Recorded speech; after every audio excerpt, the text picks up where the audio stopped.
Y ahora entonces abriríamos un espacio para dar respuesta a las preguntas que han venido llegando y que ha estado recepcionando el ingeniero Zorrilla, quien va a ser el técnico que moderará este espacio de preguntas. Así que adelante, Gonzalo. Tenemos una muy buena participación, lo cual agradecemos.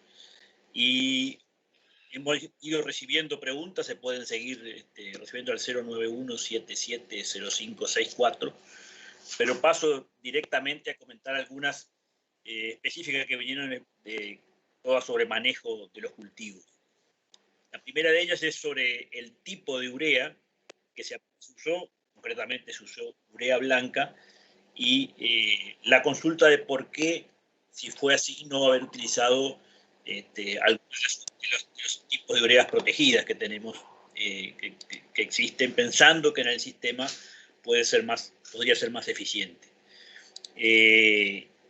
Es bueno el punto, de las muchas cosas que no tenemos una respuesta concreta. Quizás después le pasamos a José por si tiene alguna de la experiencia en Brasil.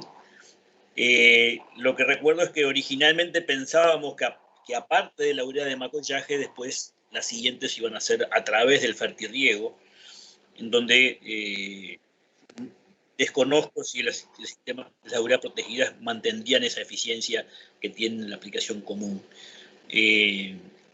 Pero no se hizo, o sea que se siguieron haciendo en cobertura. En un momento pensamos en la posibilidad de aplicación de WAN, de ese nitrógeno líquido, si teníamos el fertirriego disponible, pero no había disponibilidad en el país en el momento en que hicimos la consulta. No sé, José, si tienes algún comentario sobre el uso de urea protegida para el cultivo de arroz bajo aspersión. No, yo sé que la colega cualquiera citaron, tiene experiencia y este año tenemos una experiencia conjunta de arroz replicado por Suco, pero yo particularmente no tengo esa información. Bien, si alguno de los compañeros quiere participar, me avisa. El otro punto era sobre las dosis de herbicida y qué herbicidas se utilizaron para ese control que como vieron fue muy efectivo. Los herbicidas preemergentes fue una mezcla de glifosato a 3,6 litros y 0,8 de clomazone de Cibelcol, esa aplicación preemergente 4 o 5 días antes de la emergencia del cultivo. Y luego la mezcla que se utilizó para postemergente fue 0,5 litros de clomazone, 1,7 de quinclorac y 0,35 de fluroxipir. Con esa mezcla, como les decía, y habiendo tenido la protección del preemergente, no fue necesario ningún otro control para las malezas. Luego tenemos preguntas sobre los fungicidas para la soja. Y si hubo roya, dos preguntas distintas, si hubo presencia de roya para el manejo del cultivo. Tuvimos el apoyo del amigo Rodrigo Ayelo de Barraca de Erro, y hicimos un plan, como vieron, de 2 aplicaciones de fungicida, una temprana y otra más adelante. La primera fue con Krypton con Krypton, que es trifloxystrobin y protioconazole, y la segunda con Skystar, que es ciproconazole.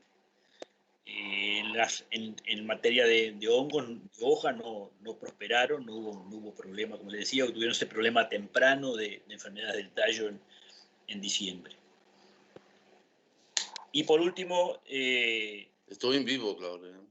Hay una pregunta sobre de qué forma fueron las aplicaciones, si fueron terrestres o por avión. Todas las que se pudieron fueron terrestres. Hubo la última aplicación de urea en el arroz, ya estaba muy alto y estaba muy alto y se hizo con avión. Y la de soja, de la etapa de cultivo avanzado, también se hicieron con avión. Como dijo Antonio Jorge, tenemos un área de mejora sustancial en la medida que tenemos equipos listos y ajustados para la zafra que viene, de aprovechar al máximo la capacidad de aplicación de alguna de estas cosas a través del agua de riego. ¿Algún aporte de los compañeros?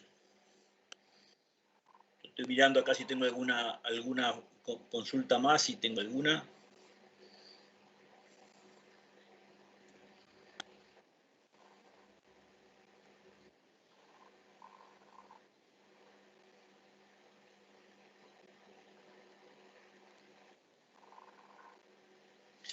Bueno, acá hay una, si trato de interpretarla, que es, ¿qué opinión hay sobre rotaciones con especies que permanezcan más tiempo realizando fotosíntesis y así aprovechando el agua, más el agua? O que puede estar dirigida hacia, o lo que hablamos de que es variedades de ciclo largo como que tienden a rendir más, o a otros sistemas de rotaciones con especies perennes como pastura, ¿no? No sé si hay algún comentario de ustedes, José o Álvaro. No, yo creo que la experiencia nuestra con soja específicamente, regadas, los ensayos, los experimentos han demostrado que la soja de ciclo corto, cuando regada, es más productiva que de ciclo largo. Entonces, coincide con la recomendación de Erro, ¿no? Usó una de ciclo corto, ¿no?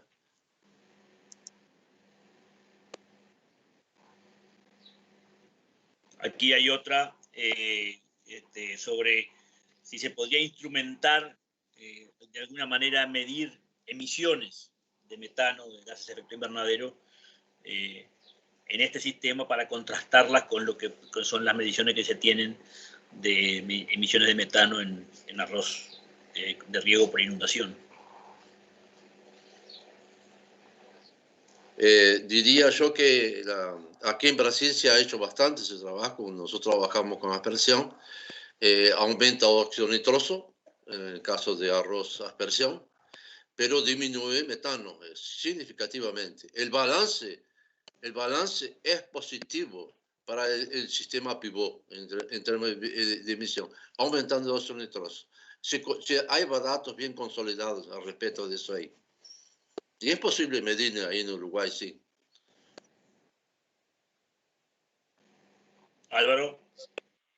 No, un comentario simplemente adicional vinculado al riego del arroz y al pragmatismo vinculado a las necesidades de agua. Yo creo que ese, sobre todo para la gente que nos está mirando, que tiene pivot y que está más acostumbrado a regar soja o maíz, ¿no?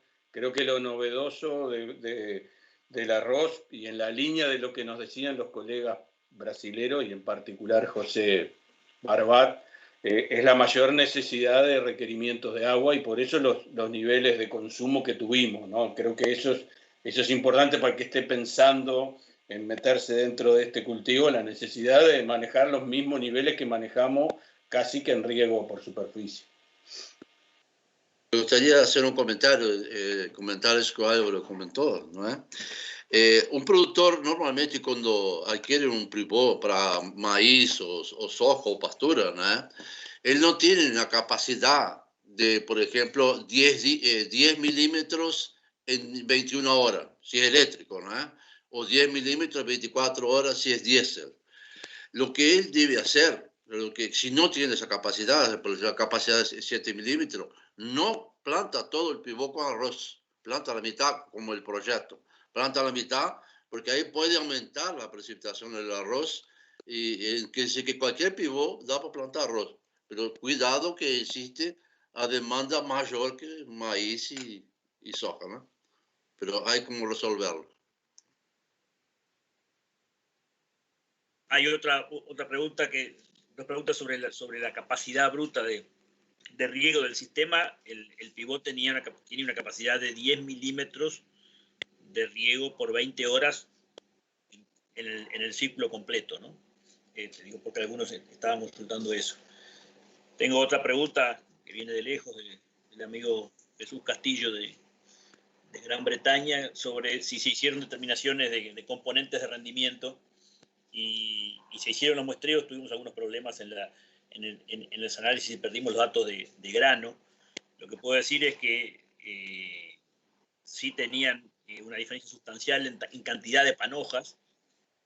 Merín dio 640 panojas por metro cuadrado y Olimar 540. O sea, en cualquier caso de muy buena cantidad de panojas. En el caso de Olimar eran panojas chicas, de 70 a 80 granos por panoja llenos. No tenemos datos de Merín al respecto y por eso nos quedamos sin posibilidad de afinar ese aspecto. El razonamiento que hace Jesús es que parece que las dos variedades habrían generado entre 5 y 6 kilos de arroz por milímetro regado y con un índice de cosecha muy alto. Que yo creo que sí, que debe ser muy alto porque realmente el tamaño de planta era muy pequeño para el rendimiento que obtuvimos, o que debe ser bastante más alto que el de las condiciones de inundación, pero no tenemos el dato exacto para compartir. Trataremos de ajustarlo bien el año que viene. No sé si hay algún comentario de ustedes, José o Álvaro.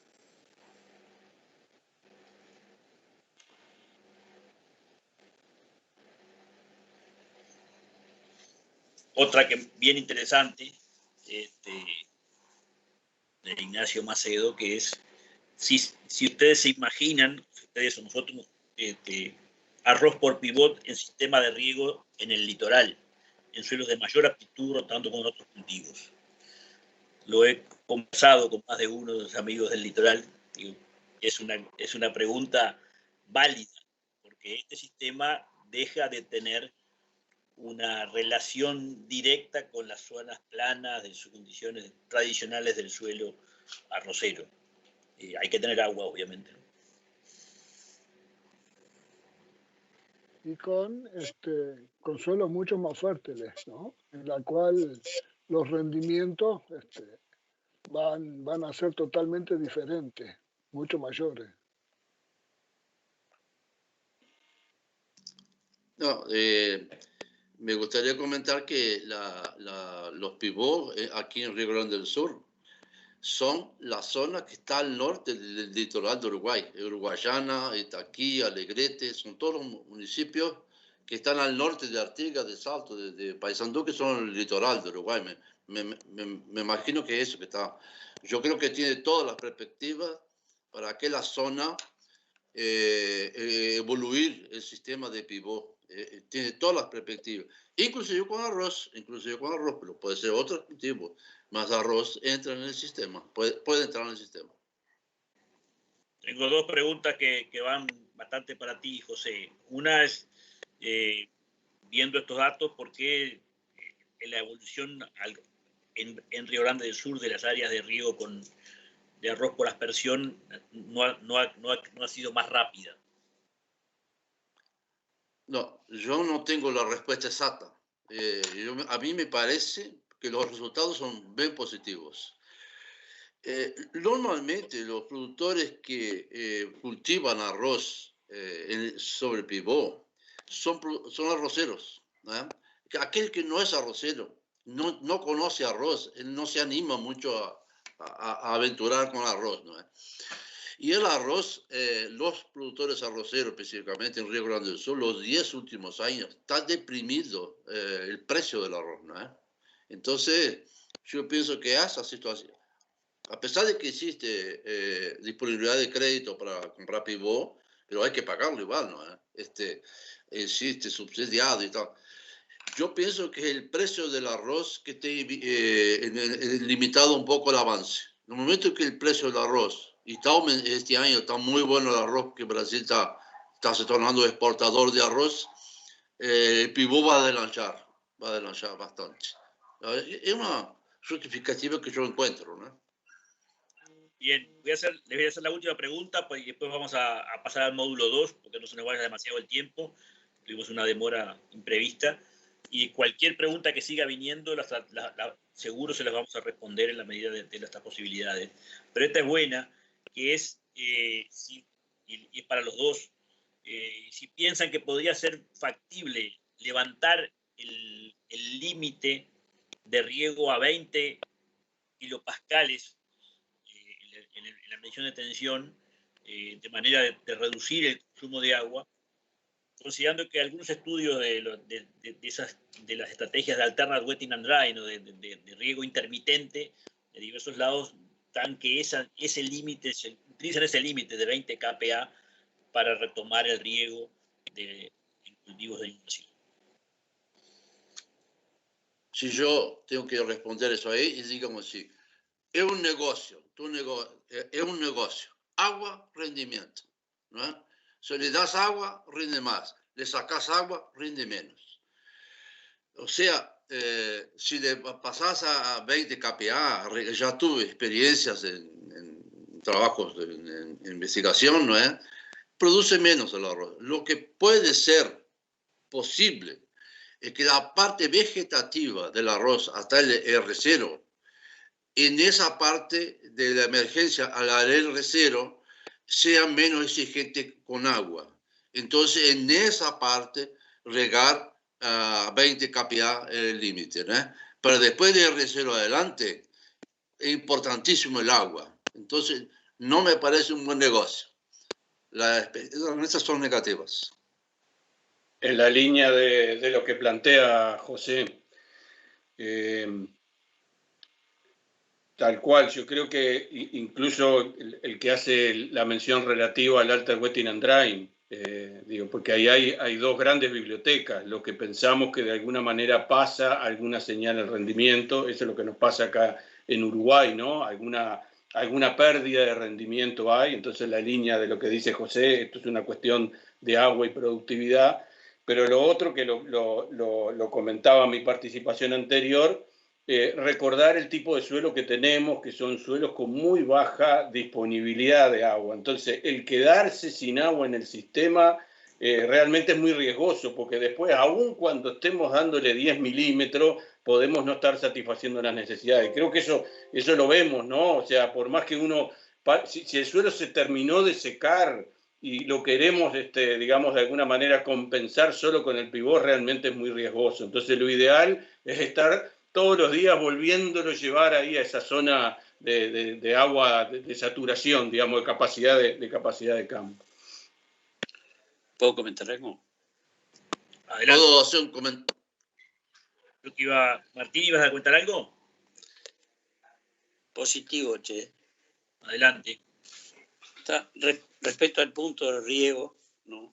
Y con la experiencia que tiene uno de viejo en el sistema arroz, hablábamos de la cantidad de riego necesario en las zonas bajas, y realmente para llegar a volúmenes de producción importante, o sea, de 10 toneladas por hectárea, con las variedades que nosotros tenemos, evidentemente, la cantidad de agua que se consume es muchísimo mayor. Es decir, en el caso del Merín, que es lo que estamos experimentando últimamente, ¿no? Estamos hablando de mucho más agua, ¿no? que lo que veníamos acostumbrados, ¿no? Con las otras variedades, en especial con tacuarí, el ciclo corto, pero con variedades de ciclo largo como o medio como 144 y ciclo largo como 404, el Merín lleva mucho más agua. Evidentemente, para obtener resultados de más de 10 toneladas, estamos hablando de valores de metros cúbicos que andan por encima de los 13 a 14 mil metros cúbicos en esas condiciones. Y lo mismo puede pasar en el pivot, o sea que de cualquier manera para llegar, está muy relacionada una cosa con la otra. Sería interesante lo que decía José de ver si en las etapas vegetativas del cultivo se puede ahorrar un poco más de agua, ¿no? Esas cosas se pueden probar. Pero de cualquier manera, no es una cuestión interesante, ¿no? Aún con estos consumos de agua, tener arroces de la calidad que podemos tener, ¿no? Sobre todo, y eso referido a la depresión de los precios que venía diciendo José, ¿no? Pensando en nichos de mercados que puedan tener interés en arroces de alta inocuidad, ¿no? Y con valores rentables aún estos precios, consiguiendo mercados mejores, se puede pensar mucho en eso. Todo está en desarrollo futuro. Yo soy un poquito, no soy muy optimista en cuanto a que esto mejora en el precio del arroz debido quizás a la pandemia, se mantenga mucho, ¿no? Tenemos que acostumbrarnos a que el arroz va a seguir siendo un cultivo realmente de precios no muy altos, ¿no? Y que tenemos que buscar alternativas, ya sea por el lado de estos nichos, como yo decía, ¿no? Y sino también por el lado del sistema, es decir, desarrollar la alta eficiencia en los sistemas de producción. Entonces cabe alguna posibilidad, ¿no? En cualquier lado, y me imagino que en el litoral también, de probar estas cosas, ¿no? Pero en cuanto al consumo de agua, ya digo, el arroz, en mi experiencia, cuanto más produce, más agua toma, y eso, ¿no? Está probado, ya que las reservas de agua que nosotros usamos usualmente para los cultivos de arroz, dan para, en la medida en que hemos ido aumentando la cantidad por hectárea producida, ¿no? Se nos está achicando las posibilidades de uso, es decir, usamos más agua, evidentemente. ¿No? Eso era un poco lo que quería comentar respecto a eso. Muy bien. ¿Tú tienes algo más, José? Si no, tendríamos que pasar al siguiente módulo. No, simplemente que dice, este año se usó 900 milímetros. Eso no quiere decir que todos los años va a usar 900. Va a usar este año está 600, 700. Realmente 900 o 1000 sería el pico superior. Eso es la verdad. No se asuste. No se asuste con eso. Muy bien, te agradecemos mucho la participación del resto del equipo y a los que hicieron las consultas. Les repito, queda abierto que si siguen habiendo alguna duda nos la pasen por WhatsApp y las iremos contestando, pero lo dejo a Horacio para que introduzca el segundo módulo y avanzar. Gracias.